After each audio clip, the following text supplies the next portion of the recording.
Hello everyone, this is Derek Old School Fournier with WhatTheBuck.net giving us a preview for the Baltimore Ravens game this week.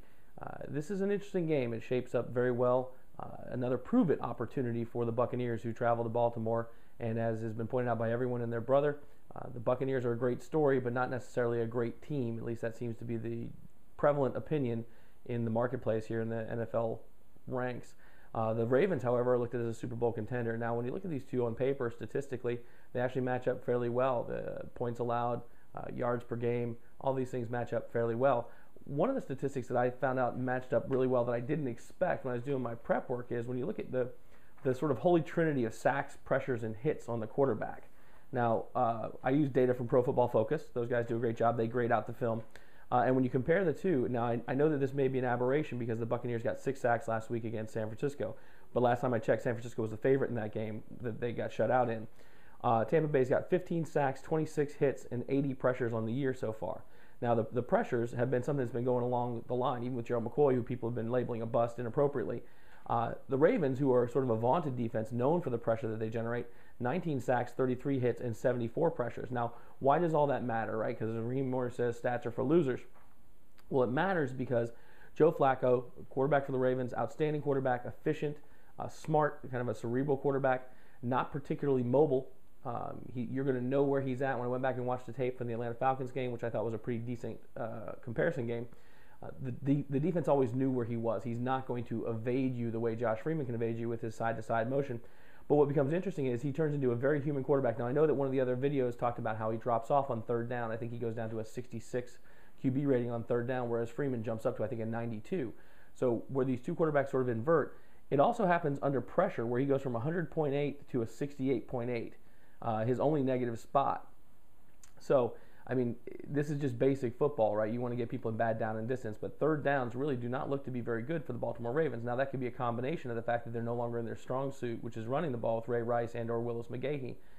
But in the passing game, with us coming in with a +7 turnover ratio, this is an opportunity to, and anecdotally, people say that Flacco doesn't do well against the cover two. Now, I know that Pat Kerwin mentioned that we run primarily cover two. I don't believe that that's the case, and I think that someone already on one of the websites, Joe Bucs fan, I think, said, you know, he should watch how much we're running our 3-3-5 sets and how much, you know, man coverage and press coverage we're running. We do mix things up a little bit, but we're not afraid to run that Tampa 2 if Flacco has a problem with it. So you get the combination of pressure and a coverage that Flacco doesn't do well against, which I have not vetted, mind you, and you could have an opportunity for some turnovers on the defense. Now, on the defensive side of the ball, the question becomes, which defense is the real defense? Now, the Buccaneers defense has been a sieve against running backs this year. Everyone knows it. Everyone pounds their chest about it. Every running back who comes into Tampa or who we face, everyone wants to start. And anyone who started Frank Gore last week is kicking themselves in their backside about that because we absolutely stonewalled Frank Gore. Now the question becomes, did we stonewall Frank Gore or did Mike Singletary's poor play calling stonewall him? Who knows, right? Was it just an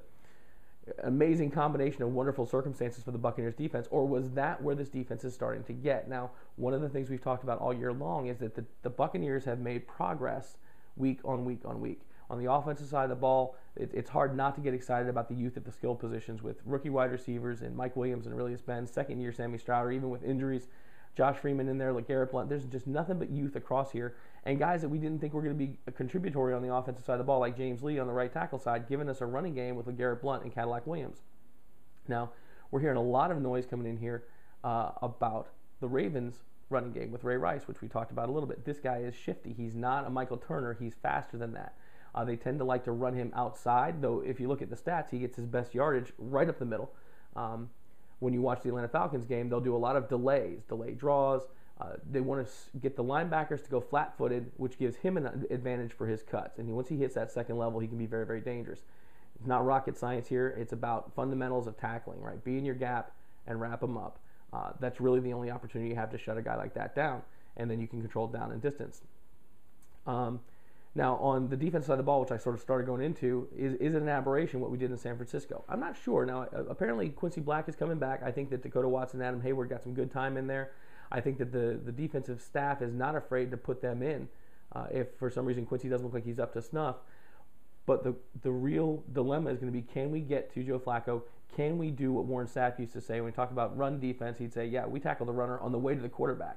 So if you want to get in that mentality, then you're going to have to get upfield pressure. Now, going against the Baltimore Ravens, you've got Michael Oher on the left-hand side.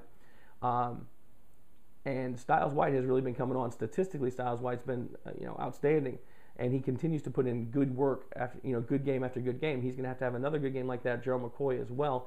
Roy Miller played out of his mind last week. And then the left tackle becomes just a nicety at this point. Now, I know that we got Kyle Moore, who gets a lot of heat from a lot of people. Crowder and Bennett came in there. He got some good time in there as well. That front four is going to have to set the tone to set up the linebackers who are going to be on Todd Heap, and that secondary who should have an opportunity if we can pressure Joe Flacco. Last note, you can't talk about the Baltimore Ravens without talking about a couple of guys. Haloti Ngata, Ray Lewis, obviously, and Terrell Suggs, and hell, Ed Reed, too. This is a defense that has playmakers. Right, so primarily a 3-4 set. They are going to try and get after you. They don't seem to disguise their blitzes as well as they used to. They're going to show you what they're going to do, and they're going to come in and dare you to stop them. This offensive line is starting to come together. Donald Penn likes to peak against strong opposition. The question will be, when LeGarrette is in the game in a passing situation, will he be able to pick up those blitzes? And if so, I think the Bucs have a great opportunity. I think that this sets up well. It's another prove-it game. We're playing on the road, which we typically do better at any other thing. I think we're 4-1 on the road. The only loss coming to the Atlanta Falcons. This also sets up an amazing game next week. If you can't get this team up for this game, you're in the wrong profession. I think it's a terrific opportunity for the Bucs to kind of send a message, and hopefully they're going to be able to do it. The beautiful thing about football is it gets proven on the field. Keys to the game at this point of the season are just stupid because they're the same every week, right? They're going to be looking at the same things we are. Run the ball, control down and distance, win the turnover battle, right? It's not rocket science. When you look at what the Ravens did last week against the Panthers, who were absolutely abysmal, that was a game until the fourth quarter. Now, you play every minute of the game, no doubt about it, but I don't think that this is the mismatch that a lot of people think it is. I look to see the young Bucs get in there and prove something against this team. This is a great litmus test. I want to see a big game from LeGarrette Blount, but I'm telling you, it's not just a 1-2 punch with LeGarrette and Cadillac. Ernest Graham is going to shock somebody here in the last couple games of the season because people are going to start looking past him, and he's going to bust another one of those 50 or 60-yard runs up the middle because he's just too good a runner at that fullback position not to do so, and they're going to start reading those keys with LeGarrette Blount. So game plan coming into this game, not a surprise. You're going to have to try and get Ed Reed to go to the center. He likes to freelance in the middle. And I think that this actually sets up well for Regis Ben as opposed to Mike Williams. I think Mike's had a great season, and I think he'll continue to do well. But Regis Ben's route running is outstanding. And I think if he can stick Ed Reed to the middle, and we can see some of those corner routes either from Ben or from Kellen Winslow. We practice those a lot in training camp, corner routes to the tight end. Reed likes to freelance in the middle. He doesn't get over to the sides quite as well as I think he should. That leaves that open, especially if Josh can escape, break contain on that defensive line. I think that's where the big plays are. I don't think the big plays are going to be down the middle of the field, which is where Josh has really made his wampum this year. So looking for a big game for the Bucs. Hopefully it'll be a good prove-it game for us.